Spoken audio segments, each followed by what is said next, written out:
In most parts of the country, this marijuana crop would be quickly targeted by cops. But here in Mendocino County, California, farmer Jim Hill grows it openly. The pot raised here goes to 20 people, including Hill and his wife, all for medical use. They all use it for medical purposes, obviously, but I guess there's a line there of, if it makes a patient feel good and they're using it medicinally, I guess it wouldn't be considered recreationally, but it does add a certain amount of bliss when you see somebody that's been in pain and it takes away their pain.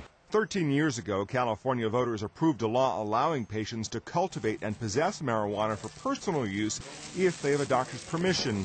A dozen other states have similar laws, but pot shops have flourished here. I think I would have to do it as half-ounce Granddaddy, half-ounce. In San Francisco, the Green Cross Medical Marijuana Delivery Service takes phone orders. Across the bay in Oakland, Oaksterdam University provides legal information and prepares people to work in medical marijuana clubs. Our valedictorian of our first class got hired by a dispensary right away. You look at our medical institutions in America, it's not run on charity. It's run on people making money, and so, it's kind of moving cannabis into a similar respectable level of social engagement. The legal pot trade is flourishing as California's budget is languishing.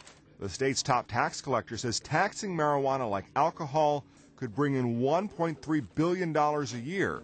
While this legal marijuana trade still faces hurdles, Attorney General Eric Holder announced earlier this year that federal agents will no longer go after marijuana distributors that comply with state law. But not all law enforcement officials are as open to the loosening of marijuana laws. There's people who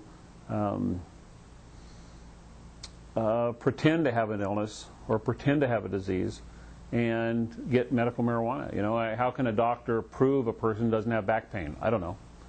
And so people grow marijuana. They call it medical marijuana. While users say legal pot gives them the help they need. Pain, nausea, inflammation. My hands swell really bad. And it helps me to be able to keep using my hands on a daily basis. The economic squeeze may be the boost pot advocates need to broaden its legalization. Matt Friedman, The Associated Press.